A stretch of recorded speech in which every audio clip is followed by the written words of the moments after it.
El estilo de escritura del gran filósofo español Xavier Zubiri se caracteriza por su extrema densidad conceptual y por una voluntad sistemática de precisión filosófica.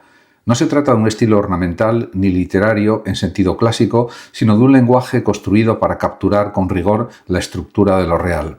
Esto hace que sus textos exijan una lectura lenta, analítica y muy atenta, ya que cada término suele estar cuidadosamente definido o redefinido a lo largo de su obra. Zubiri desarrolla una filosofía en la que el lenguaje no es un mero vehículo expresivo, sino un instrumento que debe ajustarse al modo en que la realidad se presenta a la inteligencia sentiente. Esta idea obliga a una escritura muy controlada donde cada matiz semántico tiene importancia decisiva. Frente a otros filósofos contemporáneos, su prosa evita la ambigüedad deliberada y busca una claridad que no simplifica, sino que profundiza. Esto provoca que su estilo sea exigente incluso para lectores especializados, pues requiere familiaridad con su sistema conceptual propio. En conjunto, la escritura de Zubiri no busca la elegancia superficial, sino la adecuación estricta entre pensamiento y realidad, lo que la convierte en una de las más singulares de la filosofía española del siglo XX. Su formación inicial en la tradición escolástica y su posterior contacto con la fenomenología contribuyen a este modo de escribir tan singular. A diferencia de una exposición lineal, sus textos suelen avanzar por capas de análisis en las que cada concepto se va depurando progresivamente. Esto obliga al lector a reconstruir continuamente el argumento, lo que genera la impresión de un pensamiento en acto más que de una exposición cerrada. Además, Zubiri evita la retórica excesiva y prefiere una sintaxis sobria, aunque a veces compleja, en la que cada frase está cuidadosamente articulada. El resultado es un estilo que no facilita una lectura rápida, pero que recompensa la atención con una gran profundidad conceptual. Por ello, la obra de Zubiri suele ser abordada en contextos académicos donde el lector puede detenerse en la arquitectura interna de sus ideas. Su estilo, en definitiva, refleja una concepción de la filosofía como investigación rigurosa de la realidad, más que como ensayo literario o reflexión libre. Esto explica que su lectura siga siendo objeto de estudio y comentario constante en la filosofía contemporánea, española e internacional. En consecuencia, su estilo no solo es una forma de expresión, sino también una herramienta esencial. El libro Y el cerebro creó al hombre, de Antonio Damasio, propone una tesis central provocadora. La mente humana, la conciencia y la cultura no pueden entenderse sin la evolución del cerebro y especialmente sin el papel decisivo de las emociones en la construcción de la racionalidad. Damasio cuestiona la visión tradicional que separa razón y emoción y muestra que ambas están profundamente entrelazadas en la arquitectura biológica del ser humano. Una de las ideas principales del libro es que la mente humana surge como resultado de un proceso evolutivo continuo. No es un salto misterioso, sino una progresiva complejificación de sistemas nerviosos destinados inicialmente a la regulación de la vida. En este sentido, el cerebro no aparece para pensar en abstracto, sino para mantener la vida del organismo, gestionando el equilibrio interno del cuerpo y respondiendo al entorno. De aquí deriva otro concepto fundamental, la homeostasis ampliada. Damasio sostiene en su libro que los organismos vivos están constantemente orientados a mantener su equilibrio interno. En los seres humanos, este proceso se amplía y se vuelve más sofisticado, dando lugar a conductas complejas, emociones y decisiones. Las emociones no son un añadido superficial, sino mecanismos biológicos que realmente ayudan a la supervivencia. El autor también introduce la importancia del protoyo, el yo central y el yo autobiográfico. El protoyo es un nivel básico de regulación corporal. El yo central surge cuando el organismo comienza a interactuar con objetos y eventos. Y el yo autobiográfico aparece cuando la memoria y la narración interna construyen una identidad continua. Esta progresión explica cómo surge la conciencia como experiencia subjetiva. Otro eje clave es la relación entre emoción y razón. Damasio demuestra, a partir de estudios neurológicos, que las decisiones racionales dependen en realidad de procesos emocionales. Las llamadas marcas somáticas son señales corporales que guían la toma de decisiones integrando experiencia pasada y evaluación emocional. Sin estas marcas, la racionalidad se vuelve ineficaz o incluso caótica. El libro también defiende que la cultura, la ética y la civilización son extensiones de estos mecanismos biológicos. La moral no surge exclusivamente de la razón abstracta, sino de la interacción entre emociones sociales, empatía y regulación biológica de la conducta. En este sentido, la cultura es una prolongación de la biología. En conjunto, la obra propone una visión unificada del ser humano, donde cerebro, cuerpo y mente forman un sistema.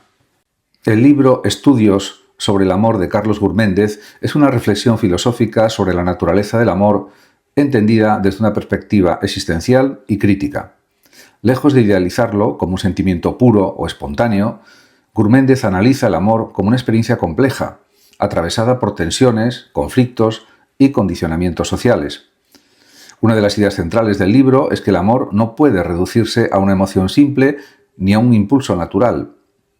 De hecho, para Gurméndez, el amor es una construcción histórica y cultural, lo que significa que la forma en que amamos está influida por las normas, valores y expectativas de la sociedad en la que vivimos. Así, el amor romántico no es una realidad universal, sino un modelo que ha evolucionado con el tiempo y que puede generar tanto plenitud como frustración. El autor también subraya la dimensión conflictiva del amor, ya que amar implica necesariamente enfrentarse a tensiones entre el deseo de unión con el otro y la necesidad de mantener la propia identidad. Esta dualidad genera contradicciones.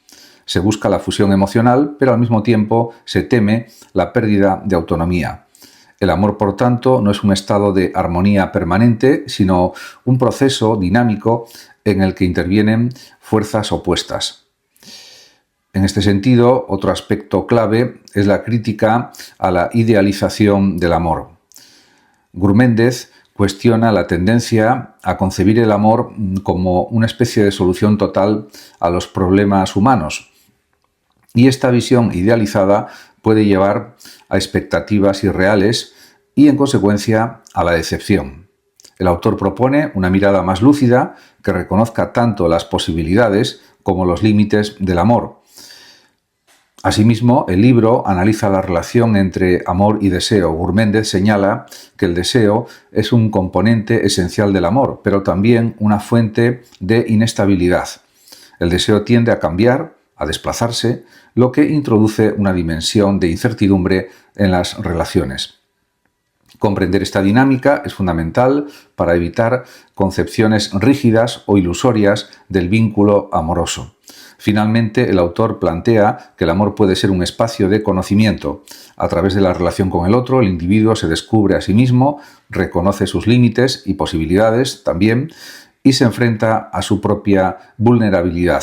En este sentido, el amor no solo es una experiencia afectiva, sino también una vía de autoconocimiento. En conjunto, la obra ofrece una visión crítica y profunda del amor, alejándose de los tópicos románticos. La disertación sobre las pasiones de David Hume es una síntesis accesible de su pensamiento sobre la naturaleza humana, centrada en el papel de las emociones o pasiones en la conducta y en la vida moral.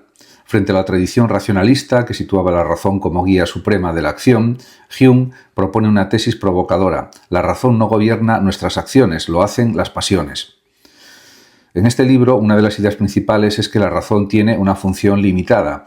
Para Hume, la razón sirve para descubrir relaciones entre ideas o hechos, pero no puede, por sí sola, motivar la acción. Saber que es verdadero no implica actuar en consecuencia. La motivación surge de las pasiones, es decir, de los deseos, emociones y sentimientos que impulsan al individuo. De ahí su famosa tesis de que la razón es esclava de las pasiones. Y también hay que señalar que el autor distingue entre pasiones directas e indirectas. Las pasiones directas, como el deseo, La aversión, la alegría o la tristeza surgen de forma inmediata ante el placer o el dolor. Las pasiones indirectas, como el orgullo, la humildad, el amor o el odio, dependen de relaciones más complejas que implican también la percepción de uno mismo y de los demás. Estas pasiones indirectas tienen también un componente social importante, ya que se forman a partir de cómo valoramos nuestras propias cualidades o las de los otros. Y otro concepto clave es la asociación de ideas, principio fundamental en la filosofía empirista de Hume. Las pasiones no surgen de manera aislada, sino que están conectadas por asociaciones mentales. Por ejemplo, un objeto puede generar orgullo no por sí mismo, sino por su relación con nosotros. Este mecanismo explica cómo se construyen emociones complejas a partir de elementos simples.